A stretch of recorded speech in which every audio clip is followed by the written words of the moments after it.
Donc moi, je suis Caroline Fayet, ça fait 20 ans que je travaille dans le digital, je suis entrepreneuse du digital. J'ai monté une première société de marketing viral et puis j'ai voulu m'intéresser à la manière dont les communautés s'organisent en ligne. Donc j'ai créé Opinion Act qui collecte des données pour comprendre comment se forge l'opinion en ligne, comment les publics agissent sous l'influence du numérique. Et j'ai commis quelques ouvrages pour transmettre justement aux dirigeants la compréhension de ces jeux d'influence. J'ai aussi effectivement enseigné à l'IHEDN et à HEC pour mobiliser les acteurs autour du leadership numérique, qui devient aujourd'hui un enjeu de souveraineté. Et je ferai écho à l'intervention de Gérard Haro parce que vous allez voir que finalement la géopolitique aujourd'hui, le numérique est un enjeu évidemment de soft power au service des stratégies que Gérard nous a décrites dans ce duopole sino-américain. Et cette fragmentation du monde qu'il nous a décrite, on retrouve exactement les mêmes enjeux de fragmentation sur le web.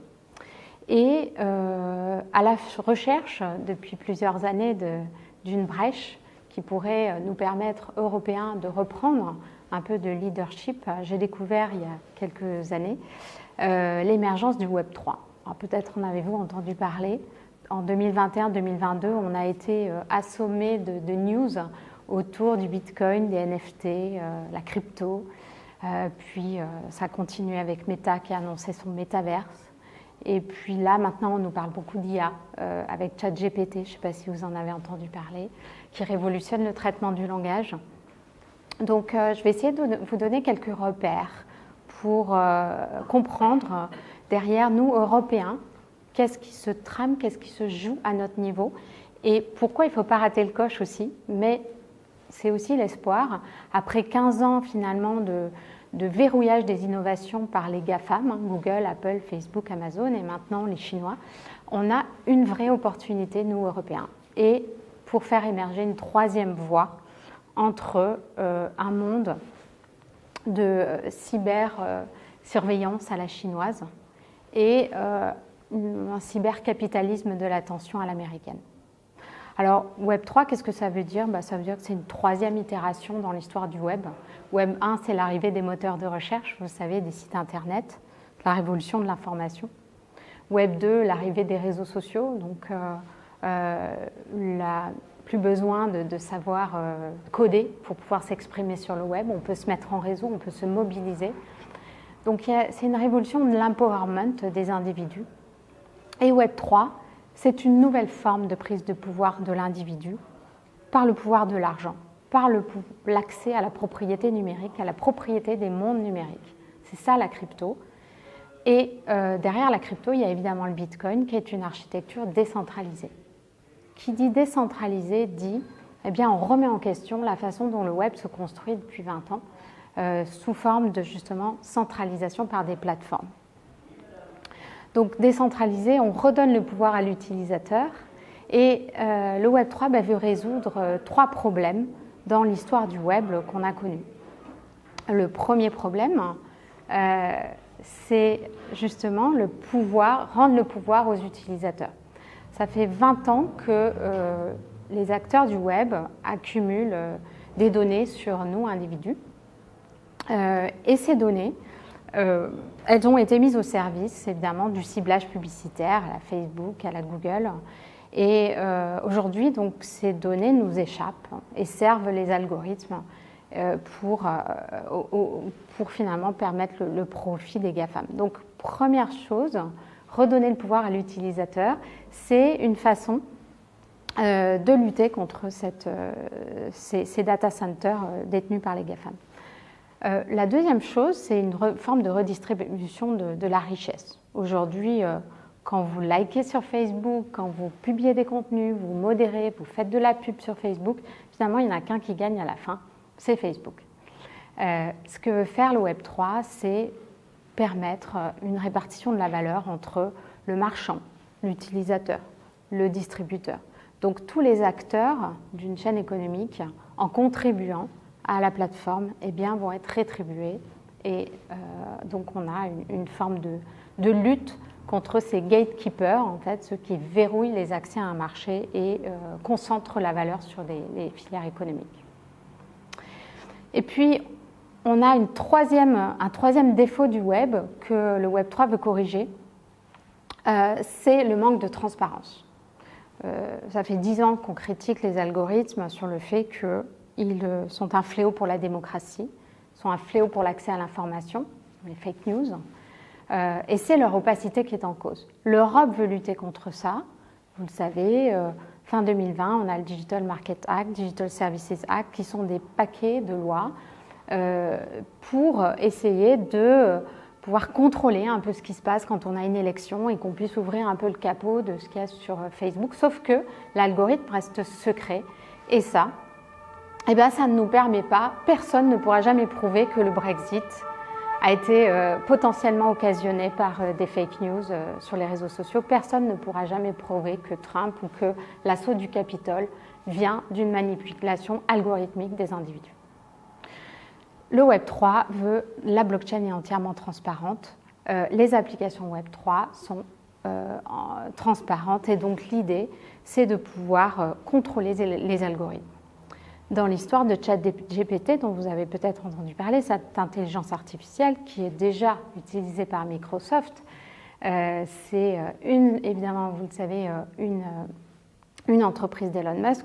On est derrière une IA dont on ne sait rien, qui est opaque et qui a son équivalent français, Bloom, qui elle est open source. Mais derrière cette IA ChatGPT, eh bien, on a forcément des biais, on ne sait pas comment elle a été entraînée. Et donc, derrière, on a encore une fois un risque multiplié de façon exponentielle de manipulation des foules à travers cette opacité. Et l'Europe, comme le disait Gérard, a parfaitement compris maintenant, a pris conscience de cet enjeu de soft power que représentent ces technologies numériques. La Chine, les États-Unis ont depuis longtemps investi les différentes couches du web. On a tendance à parler de la couche physique, la couche hardware du web, qui sont les réseaux sous-marins, qui sont les satellites, qui sont nos terminaux, qui sont nos câbles, qui sont la 5G, les antennes. Tout cela appartient soit à des Américains, soit à des Chinois. Huawei a le plus de brevets sur la 5G. Les câbles sous-marins appartiennent soit à Google, soit à Microsoft. La Chine investit sur les câbles qui vont alimenter l'Afrique, parce que l'accès à Internet de l'Afrique, c'est l'accès aux services. Et qui dit accès aux services dit accès après à la deuxième couche du web, la couche logicielle, la couche de l'accès au web, les applications, les sites Internet, le SaaS, tous nos logiciels qu'on utilise au quotidien, là encore, appartiennent aux Américains, aux Chinois.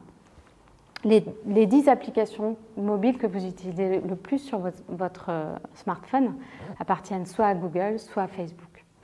Donc, couche physique, domination des Américains, des Chinois. Couche logicielle, domination. L'Europe ne peut quasiment plus rien faire, sauf maintenant à sensibiliser les dirigeants sur un European Small Business Act, le fait de les faire investir un peu dans la French Tech. Mais on sait bien que ça joue à la marge, qu'un DSI, quand il est dans une boîte internationale, évidemment, l'enjeu, on ne prend pas de risque, on va choisir la société américaine. Mais en revanche, l'idée, c'est de se dire, ne ratons pas le virage de la couche cognitive. La troisième couche du web, c'est la couche des données, c'est celle de l'IA. Tout reste à faire. Pourquoi ? Parce que c'est facile de monter un Booking, un Airbnb, un Uber depuis la Silicon Valley et le répandre dans le monde entier. C'est autre chose que de s'inscrire dans les usages physiques des individus. C'est autre chose que de mettre en place les smart grids, mettre en place la ville connectée. Et là, il faut de l'IoT, il faut une implantation physique. Et là, c'est le retour en force des industriels. Mais il faut inventer les services qui vont avec, et l'intelligence artificielle est bien évidemment très importante pour organiser cette interconnexion entre le physique, le virtuel et la connexion de l'ensemble de ces flux. Sur cette couche cognitive, l'enjeu évidemment c'est la donnée. Aujourd'hui, 80% des données des Européens partent aux États-Unis. Donc, sont les données qui valent le plus cher au monde, puisque notre pouvoir d'achat en Europe est important. Et donc, évidemment, ça intéresse les Américains, les Chinois. Les Chinois ont changé de stratégie par rapport au numérique, de cette grande muraille de Chine qu'ils avaient instaurée en coupant les Chinois du reste du monde. Ils ont fait évoluer cette stratégie avec aujourd'hui une exportation de leur capacité d'influence cognitive. C'est TikTok, que vous connaissez forcément, qui est la première fois une innovation, une application chinoise qui perce dans le monde occidental et qui est évidemment un procédé d'influence important de nos individus, puisque aujourd'hui tout est gratuit sur TikTok et on sait bien que c'est pour récupérer nos données. La Chine a le crédit social, donc cette capacité de cybersurveillance des individus et qui sont en train d'exporter à tous les pays dictateurs qui ont aussi besoin d'un contrôle de leur population. L'Europe veut faire émerger une troisième voie. Troisième voie qui se base sur la protection de nos données. Ça a commencé avec RGPD. Aujourd'hui, l'Europe voit dans le Web3 aussi une solution technologique intéressante dans la mesure où la blockchain, c'est une capacité de faire travailler ensemble justement le monde physique et le monde virtuel via les smart contracts qui permettent d'interfacer justement des IoT avec des jeux de données et puis des logiciels. Mais aussi, dans la vision de notre commissaire Thierry Breton, il y a une vision industrielle derrière ça, qui est de faire émerger toute une innovation servicielle en Europe, en respectant ces trois règles que je vous ai évoquées, qui sont plus de transparence, plus de protection des données de l'individu et une meilleure répartition de la richesse pour éviter la prédation économique sur les marchés. Donc, soyons optimistes, on a encore notre carte à jouer, mais vous, décideurs peut-être, charge à vous de bien comprendre ces enjeux, ne pas mettre tous vos œufs dans les paniers des GAFAM et on donne vraiment une chance à cette troisième voie. Je n'ai pas envie que mes enfants soient sous l'emprise d'une société de cybersurveillance et vous non plus, je crois. Merci beaucoup. Merci.